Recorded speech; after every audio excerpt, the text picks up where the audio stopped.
Estamos na TV Mon HD.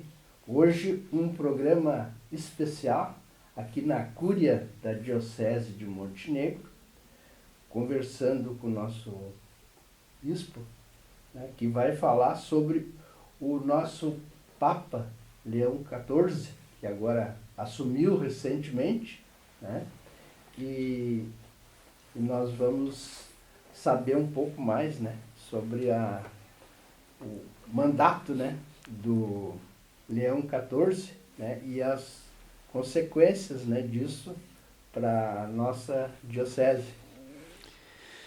Minha saudação, né, à TV Mon HD, a todos os telespectadores. Obrigado, né, por essa oportunidade, né, de poder chegar a todos vocês que nos acompanham e partilhar com vocês desse momento que nós estamos vivendo, né, que todos nós fomos impactados, né, primeiro pela passagem, pela Páscoa, né, do Papa Francisco, né, que sempre foi muito amado e querido e concluiu a sua trajetória entre nós ainda naquele domingo de Páscoa, né, quando ele deu aquela mensagem e se despediu praticamente de nós, né?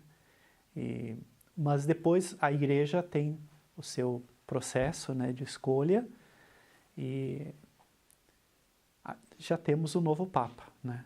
Sim. Foi escolhido este cardeal que é americano de nascimento e de formação, mas ao mesmo tempo tem cidadania peruana, né? Portanto tem bastante do latino, né? Então ele mesmo carrega essa característica, ele faz questão, né? Fala bem, claro, inglês, a sua língua mãe, o espanhol, o italiano, então tem toda uma formação e foi uma escolha assim surpreendente por causa daquelas falas, mas para nós não é surpreendente porque nós não seguimos aquilo que a mídia, as apostas, porque isso é uma forma do pessoal lidar, mas a escolha é a vontade de Deus, né? De ter aquele para ser o nosso Papa. Nós fizemos até um programa, né, com o padre Jonas, durante o período, né, da Conclave. Do conclave, exato. E já tem programado alguma visita do Papa, assim, internacional, alguma coisa? O que está, sim, previsto é que já estava previsto com o Papa Francisco, mas não tem uma data ainda bem definida, seria a visita do Papa Leão XIV à Turquia, porque vai se celebrar 1700 anos do Concílio de Nicéia. E esse Concílio de Nicéia aconteceu numa cidade chamada Nicéia, que hoje tem outro nome, lá na Turquia. Então estava prevista essa celebração dos 1700 anos deste concílio, que foi muito importante na história da Igreja. Então o Papa confirmou que ele vai ir, só que ainda temos que acertar a data. Provavelmente será a primeira viagem internacional, né, do Papa Leão XIV, que vai ser para a Turquia, né? E claro, depois tem que programar, porque tudo isso tem que ser acertado, né, com bastante calma, né? Então está previsto isso aí. E sobre o nome, né? O cardeal, ele troca o nome, né? Dá o nome do Papa, né? Então, Leão XIV, o que nos transmite esse nome? Eu acho que é importante a gente, até como informação, né, para todos que estão nos acompanhando, antes da escolha do Papa, tem aqueles 9 dias de congregações que a gente chama, né? Os cardeais se reúnem e eles têm aqueles encontros em que cada cardeal tem, eu não sei se é 5 ou 10 minutos, para falar como que está a situação do mundo, da Igreja, qual seria um perfil de Papa. Não se trabalha nomes, mas se trabalha temas, né? Então isso acontece sempre na escolha de um Papa. Então, claro, os cardeais eleitores, eles eram 133 esse ano, 2 não puderam ir por questões de saúde.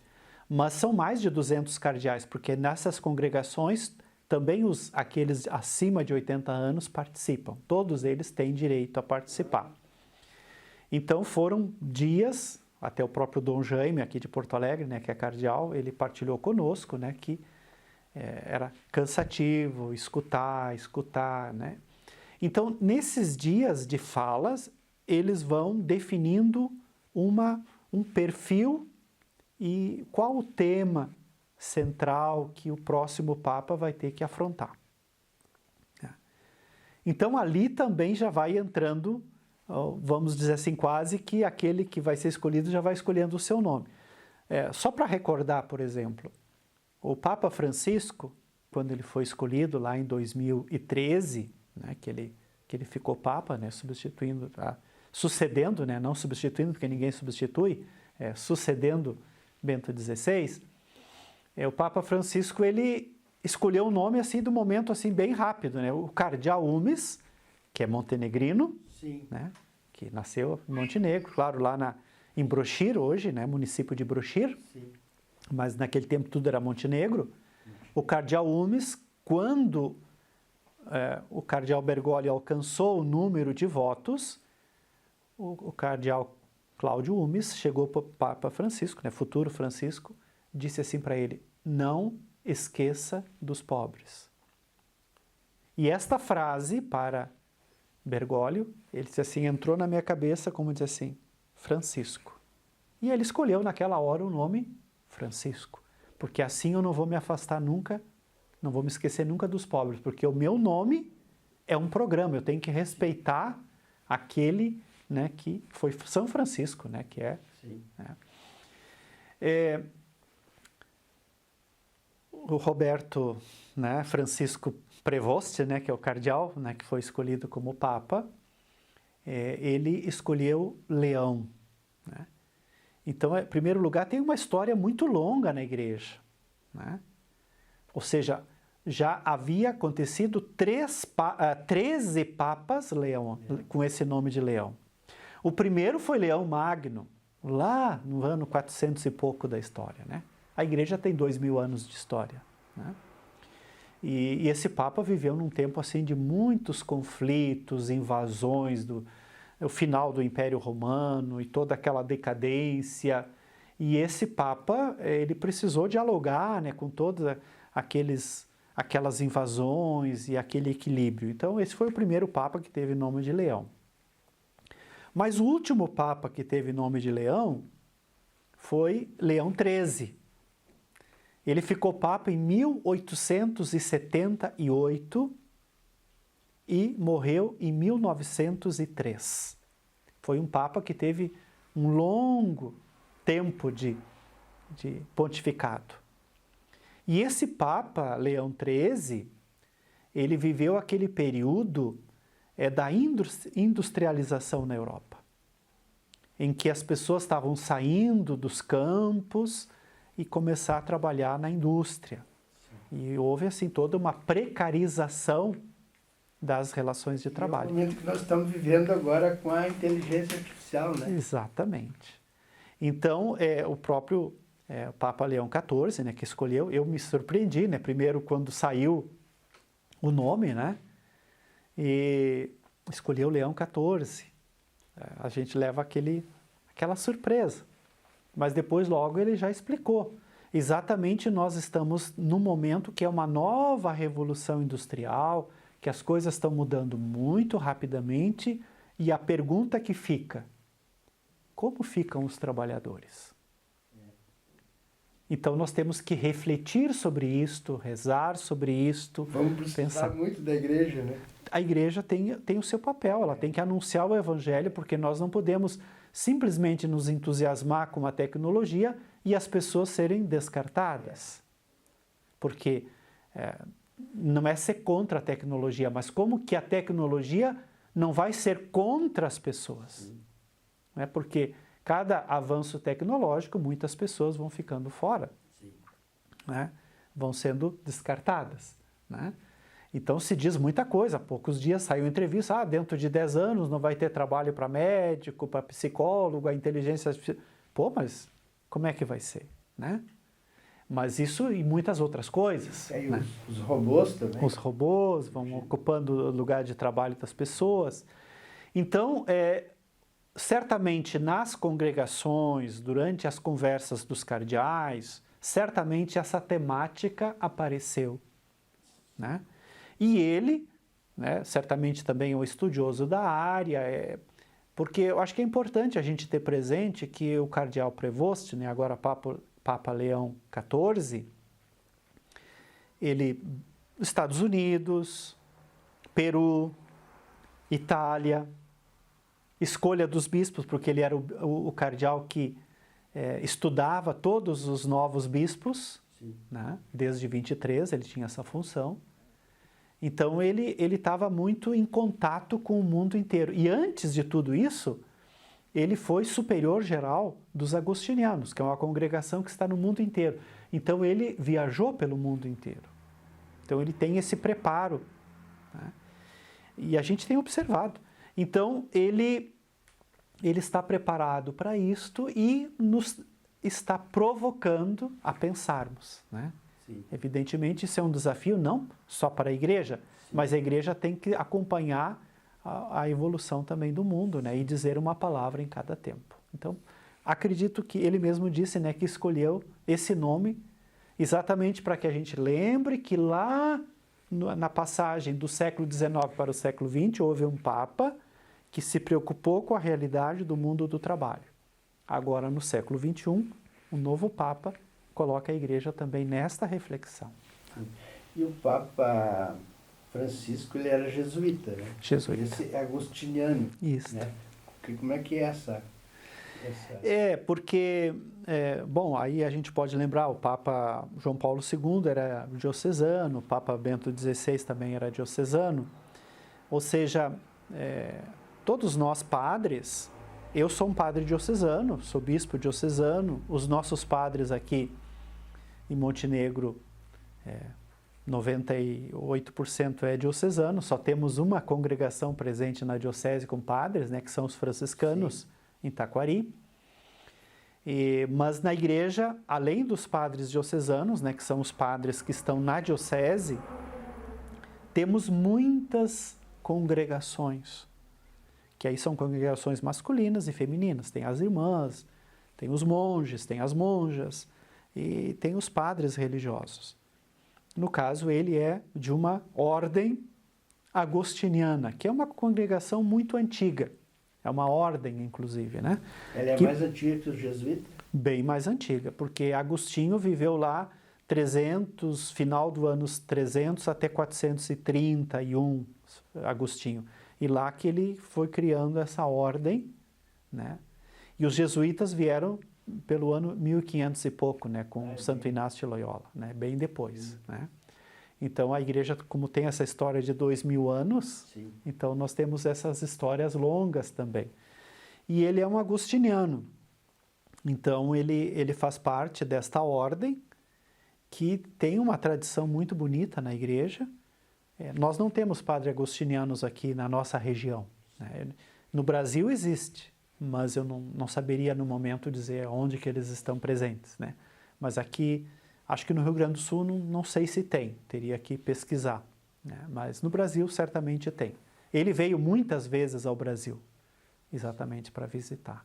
Então ele é um agostiniano, certamente ele, além desta temática do trabalho, da paz, né, que ele está muito envolvido nessa questão da paz, né?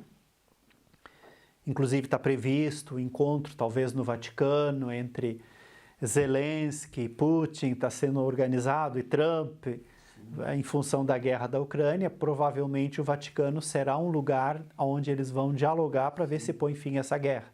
Porque a gente sabe que uma guerra, tu tem uma data para começar, mas tu não sabe como terminar depois, né? Então a gente já está aí há praticamente 3 anos de guerra né? Então essa temática da paz está muito presente nas preocupações do Papa Leão XIV. Esse do jesuíta, que era do Papa Francisco, muito ligado na educação, né? Inclusive nós temos aqui a Unicinos, né? Que é uma... Exatamente. Dos jesuítas. Sim, os jesuítas, aqui a nossa diocese, nós só temos a agradecer, porque nós temos assim praticamente todas as nossas paróquias, grande parte das paróquias surgiram pelo trabalho dos jesuítas, né? Inclusive a catedral aqui, né, ela foi atendida muitos anos por padres jesuítas, né? Montenegro foi evangelizado por jesuítas, mas aí toda essa região aqui do Vale, né, do Caí, Itaquari, ou seja, bom, tínhamos o seminário em Salvador do Sul, né, era dos jesuítas, né?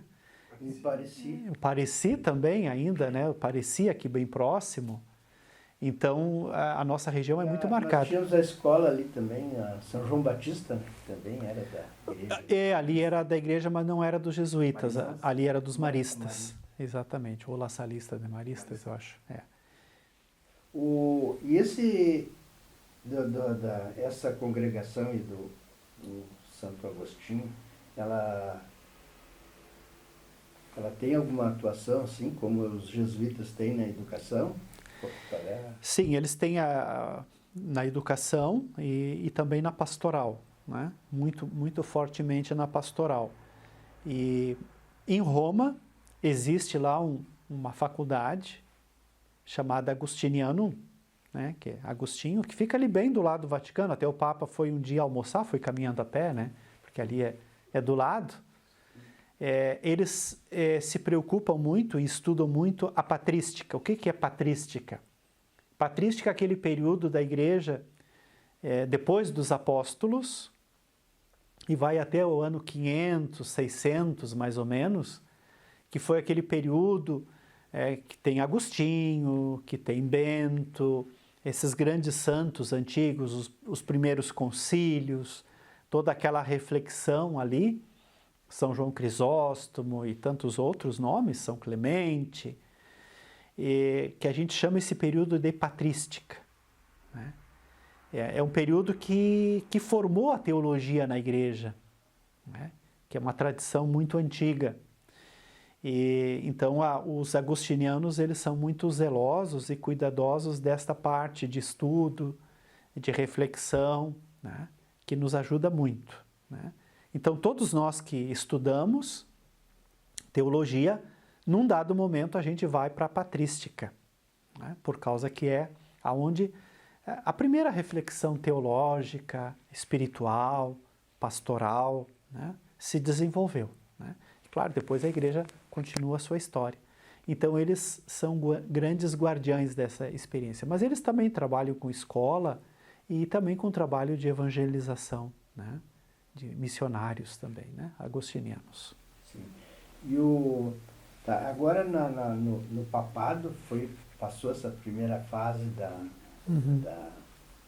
da escolha, né? Da posse. Uhum. E eu tenho essa primeira viagem, né? O senhor acha que essa que o senhor falou aí vai ser a primeira viagem dele? Provavelmente sim. Uhum. E para nós receber no Brasil a visita do Papa, será que tem alguma... Não tem previsão, ele já recebeu convites, mas ele, claro, ele precisa administrar toda a sua agenda. Certamente virá ao Brasil, né? Não sei quando, né? Provavelmente virá, porque o Brasil é um país muito importante, né? E os últimos papas, todos têm vindo ao Brasil. Certamente uma viagem que podemos contar como prevista vai ser para a Coreia do Sul, porque lá vai ter a Jornada Mundial da Juventude exatamente no ano de 27, né, 2027. Então está prevista a Jornada Mundial da Juventude, assim como teve aqui no Rio de Janeiro, em 2013, que o Papa Francisco veio, né? Mas provavelmente ele irá para a Coreia. Mas, claro, ele já falou que pretende ir aos Estados Unidos, né, que é a sua terra, ao Peru, né, também a sua diocese. Então, mas isso vai se organizando porque esse ano, por exemplo, nós estamos no Ano Santo. Então, esse ano, o Papa tem muitos compromissos em Roma por causa do Ano Santo, né, que o Papa Francisco começou lá no Natal, e esse Ano Santo vai ser concluído no dia 6 de janeiro de 2026. Então, até lá, existe uma intensa programação em Roma. Roma está movimentadíssima, né, com peregrinos do mundo inteiro. E, é claro, o Papa tem que estar à frente destas celebrações, né? Então, ele já está com uma agenda bem lotada, né? E provavelmente, quando ele vier ao Peru, né, já aproveite, talvez, né, a viagem e venha ao Brasil, porque é próximo, né? bem Não se próximo. sabe bem como que vai se organizar isto, mas certamente vai, em algum momento oportuno, ele vai vir ao Brasil, né? E não sabemos quando, porque isso tudo tem que acertar primeiro com a igreja, mas também com o Estado, né? Sim. Porque tem que ter toda uma relação também, né? Sim, a diplomacia. Né? Diplomacia. Uhum. Então, tá. Então, essa mudança, assim, o que ela poderia refletir na nossa diocese aqui? Ótimo. É muito importante a gente, todos os telespectadores, né, que nos acompanham, o que significa a figura de um Papa, né? O Papa, em primeiro lugar, é o Bispo de Roma, né? Roma é uma diocese. Então, o Bispo de Roma, aquele que é escolhido Bispo de Roma, é o Papa. Ele, vamos dizer assim, recebe esse título de ser, porque a Igreja é apostólica. A Igreja é formada por apóstolos, né? Começou lá com os 12 apóstolos, né? Que depois da morte de Judas, né, foi substituído por Matias, para manter os 12 apóstolos, e toda a tradição da igreja, ela é apostólica, ou seja, os bispos, eles são apóstolos na igreja. Então, cada diocese tem o seu bispo, que é um apóstolo, né, que continua a missão apostólica. E entre os apóstolos, temos um ministério que se chama o Ministério de Pedro. Então, o Papa Leão XIV, às vezes o pessoal diz, ele é sucessor de Francisco. Não, ele é sucessor de Pedro, né? Sim, foi o primeiro, né, Pedro? Cada Papa, ele exerce o ministério de Pedro na Igreja, né? Claro, tem 267 papas ao longo da história, desde Pedro até agora, né? Então, Leão XIV está no número 267. Ao longo da história teve todos esses vários nomes. Então, a figura do Papa na Igreja é uma referência muito importante. Inclusive, ele é o que nomeia os bispos, né? Claro, escutando as conferências, as nunciaturas de cada país, ele já começou a nomear novos bispos. Certamente os processos estavam em andamento no tempo de Francisco. Aí, quando o Papa morreu, não se faz nenhuma nomeação, nenhuma ação, né? E aí, agora, ele já começou, né? Até criou uma arquidiocese no Brasil, arquidiocese de São João do Rio Preto, né? São José do Rio Preto. E já foi nomeado os bispos, enfim. Então, o Papa tem esse papel na Igreja, ele que escolhe os bispos, as suas orientações, os seus escritos, orientam o nosso trabalho em cada lugar, em cada país, né? Mas o mais importante de tudo é que cada diocese ela é completa, né? Ou seja, o que nós temos em Montenegro, Montenegro tem o bispo, tem os padres, tem diáconos, tem religiosos, tem leigos e leigas, tem os diversos serviços. Então, cada diocese, ela é completa, ela é plena, em comunhão com Roma, né? Então, a gente tem essa comunhão com Roma. Nós não somos, tipo, umas filiais, né? A igreja não é uma empresa multinacional. Cada diocese, ela é autônoma em comunhão, né, com o Santo Padre, né? No Brasil, são 200 e tantas dioceses, né? No Rio Grande do Sul, nós somos 18 dioceses, sendo que 4 são arquidioceses, né? Porto Alegre, Santa Maria, Passo Fundo e Pelotas, né, são arquidioceses. Nós somos 18 dioceses e cada diocese tem uma missão apostólica, com o seu bispo, com o seu povo, com seus ministérios. E todos nós estamos em comunhão, né, com Roma. Mas não é uma multinacional, podemos dizer assim, né? Nós não somos filiais, nós somos igrejas, né? Cada igreja em comunhão com Roma. Então nós temos esta sintonia, né? A palavra correta mesmo é comunhão, colegialidade, né? Então às vezes as pessoas olham, por exemplo, o Brasil, a CNBB, que é a Conferência Nacional dos Bispos do Brasil. Alguns dizem, confederação. Não, não é uma confederação, né? É uma conferência. O que é uma conferência de bispos? É a comunhão de todos os bispos do Brasil. Mas a CNBB não está acima da diocese, ela não manda na diocese. É apenas uma expressão de comunhão. A gente se encontra como bispos para nos ajudar. Mas cada diocese, ela é autônoma. Ela vive a sua experiência de igreja. E por isso que Montenegro, né, que é a nossa diocese, a mais jovem do Rio Grande do Sul, que foi criada pelo Papa Bento XVI, eu já fui nomeado pelo Papa Francisco, né? Nosso primeiro bispo, Dom Paulo, né, tão querido e amado por todos aqui, Dom Paulo colocou um título para a nossa diocese, Diocese da Alegria, para dizer, nós temos uma característica, a diocese de Montenegro é a diocese da alegria. E isso a gente conserva, para dizer que nós temos uma personalidade, nós temos uma missão. Então nós somos únicos no Rio Grande do Sul, assim como Porto Alegre é única, assim como Pelotas, Santa Maria, Caxias, cada diocese, né, ela tem uma história, e nós também temos esta história aqui, né? Sim. Bom, Carlos, nós estamos encaminhando para o fim, né, do nosso programa, e nós gostaríamos que o senhor deixasse uma mensagem, né, para o povo sobre esse momento, né, importante da humanidade, da igreja e da nossa diocese. A minha mensagem, em primeiro lugar, é de muita alegria e gratidão, porque nós nos sentimos muito amados nesse período. Primeiro, o carinho de todos, né? Não só quem é da Igreja Católica, mas das outras igrejas, das outras religiões, homens e mulheres de boa vontade de todas as culturas. Primeiro, pelo grande amor, pelo grande carinho, né, pelo Papa Francisco.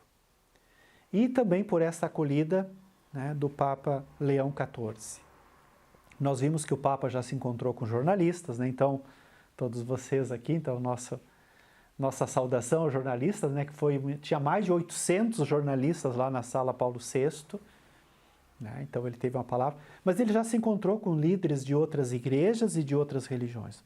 Nós somos católicos, e o católico sempre tem um grande amor, um grande respeito por todas as tradições religiosas, primeiro pelos cristãos, pelos judeus, pelos muçulmanos, pelas outras tradições religiosas. Então isso faz parte da catolicidade, né?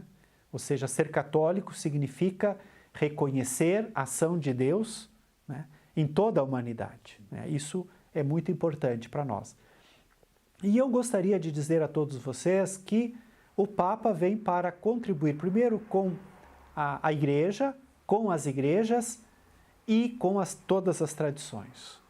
Então que a gente possa olhar o Papa com muito amor e que todos nós possamos nos sentir desafiados a melhorar a nossa relação uns com os outros.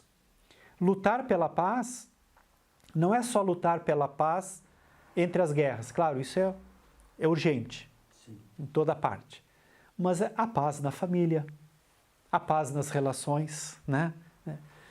Numa cidade como Montenegro, as nossas cidades aqui na volta, no nosso Brasil, então que cada um possa se sentir desafiado. O Papa está dando a sua contribuição pela paz mundial, mas que cada um e cada uma possa dar a sua contribuição para a paz nas famílias, para a paz na sociedade, na nossa cidade. Porque nós só vamos construir paz se todos nós ajudarmos. Na escolha do novo Papa, eu dizia em algumas mensagens, o que se espera do novo Papa? Está aí. O que nós podemos fazer? Sermos melhores, cada um no seu lugar. Nós daremos uma grande contribuição à missão do Papa se nós vivermos bem no nosso lugar, como pai, como mãe, como filho, como cidadão, como cristão, ou seja, darmos a nossa contribuição para que o mundo seja melhor.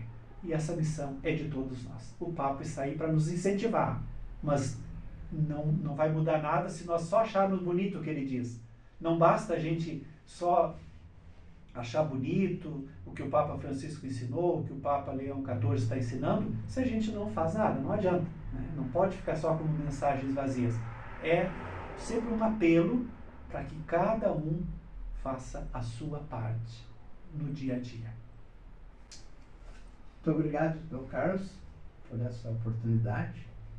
E nós queremos pedir para os nossos telespectadores, internautas, vamos curtir aí, comentar, compartilhar para que mais pessoas tenham acesso à palavra do Dom Carlos sobre o nosso novo Papa, Leão XIV. Muito obrigado.